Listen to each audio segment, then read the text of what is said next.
बिस्मिल्लाहिर्रहमानिर्रहीम अस्सलाम वालेकुम दोस्तों, मैं हूं सईद और आप देख रहे हैं सईद सॉल्यूशन यूट्यूब चैनल। दोस्तों क्या हाल है? उम्मीद करता हूं कि सब खैर और आफियत से होंगे। तो दोस्तों आज की वीडियो में हम 12 वोल्ट डीसी सेटअप में इस्तेमाल होने वाली चीज़ों की प्राइसेस के बारे में बात करेंगे।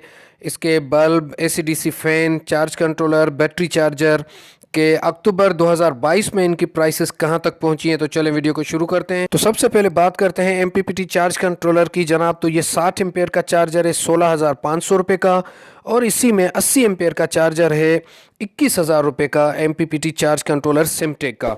और इसके बाद जनाब आते हैं बैटरी चार्जर की तरफ। तो ये आम बैटरी चार्जर है जो मार्केट में आम तौर पर मिल जाता है। इसकी कीमत है 2500 रुपये और इसकी वारंटी नहीं होती।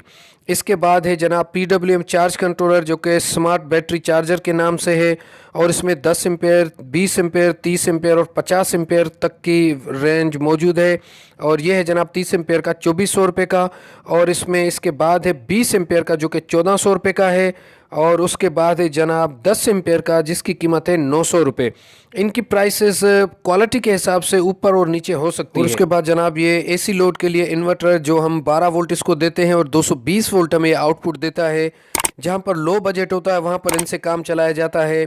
इन्वर्टर, रेफ्रिजरेटर, फ्रीज़र वगैरह आराम से चल जाता है, या फिर हल्का फुल्का लोड, और इसकी कीमत है 1800 रुपये। ये शॉप्स के लिए बहुत ही बेहतर रहता है, जिसमें आप एक प्लेट लगाकर और इसके साथ एक इन्वर्टर फ्रीज़र भी चला सकते हैं, इन्वर्टर फ्रिज भी चला सकते हैं।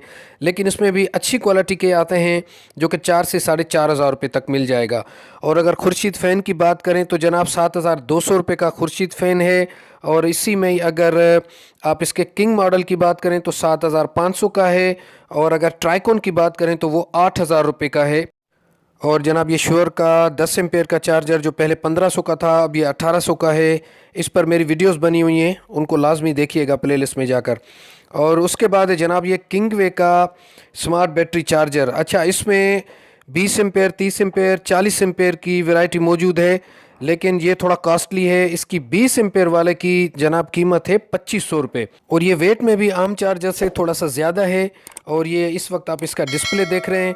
इसके 30 और 40 एम्पेयर की प्राइस में फ़र्स्ट कमेंट में आपको मेंशन कर दूंगा। इस वक्त में मुझे मतलब कंफर्म नहीं है प्राइस की, इसलिए मैं यहाँ पर नहीं बता रहा।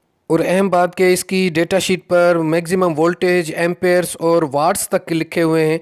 किसी भी चार्ज कंट्रोलर के लिए बहुत अहम होता है कि अगर उसकी वोल्टेज, एम्पेयर और वाटेज को आप उसकी हद के अंदर अगर रखेंगे तो वो कभी भी ख़राब नहीं होता। अच्छा, यहाँ पर एक चीज़ के लिए थोड़ी सी माजरत कि ये चीज़ें थोड़ा सा आगे पीछे चल रही, मतलब किसी वक्त चार्ज कंट्रोलर आ रहा है, किसी वक्त बैटरी चार्जर आ रहा है, तो ये मैं वीडियो के हिसाब से बोलता जा रहा हूँ, इसके लिए थोड़ा सा आप मैनेज कीजिएगा। और इसके बाद जनाब अगर सिमटेक बैटरी चार्जर की बात करें, 20 एम्पेयर का मिलेगा आपको 3500 रुपये का, और इसी में ही अगर 30 एम्पेयर की बात करें तो जनाब वो आपको मिलेगा 6,000 रुपये का। और जो ट्यूबलर बैटरी के लिए बनाया गया है वो है 7,500। और उसके बाद अगर लाइट्स की बात करें तो मैं आपको इस तरह की लाइट्स से कहूँगा कि अवॉइड करें। इसकी जगह आप ओसाका के बल्ब यूज़ करें। वैसे इसकी कीमत, इस लाइट की कीमत है 120 रुपये, और ये जो ओसाका का बल्ब आप देख रहे हैं 1 साल वारंटी में, इसकी प्राइस है 250 रुपये।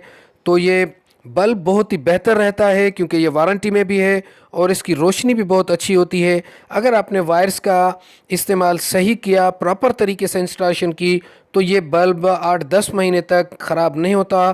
ख़राब तो 1 साल तक ये नहीं होता, लेकिन थोड़ी सी रोशनी डिम हो जाती है। लेकिन बहरहाल आम लाइट से इसकी लाइफ बहुत ज़्यादा होती है। तो बल्ब का इंतखाब करें। बाकी लाइट्स एम्पेयर्स भी ज़्यादा लेती हैं, और ये सिर्फ़ और सिर्फ बैटरी से आपका 1 एम्पेयर कंज्यूम करता है, ये इसकी खासियत है। और अगर वायर्स की बात करें तो जनाब यहाँ पर वायर्स थोड़ी सी ज़्यादा महंगी हो गई हैं। 16 mm की है 350 रुपये गज़, ये मीटर नहीं, मैं गज़ की बात कर रहा हूँ। और इसी तरह 10 mm है 270 रुपये गज़, और 6 mm है 170 रुपये गज़, और इसी तरह 4 mm है 120 रुपये गज़। तो वायर्स का इंतखाब आप सोच समझ कर करें, और प्रॉपर तरीके से वायर का इंतखाब करेंगे तो आगे चलकर नुकसान नहीं होगा। नुकसान से मुराद ये है कि अगर आपने इस वक्त ख़राब वायर सस्ते के चक्कर में लगा ली तो वो फिर आगे चल के आपको बहुत ज़्यादा परेशान करेगी। तो इस परेशानी से बचने के लिए मयारी चीज़ों का इंतखाब करें। हाँ, थोड़ी सी उसमें कॉस्ट आपकी ज़्यादा आ सकती है, लेकिन लॉन्ग टर्म के लिए आपको फिर उसका बेनिफिट मिलेगा। और इस तरह की मज़ीद वीडियोस के लिए चैनल को सब्सक्राइब करके और बेल आइकन को लाजमी प्रेस कीजिएगा। आज की वीडियो यहाँ तक थी। अपना बहुत सारा ख्याल रखिएगा। अल्लाह हाफिज़।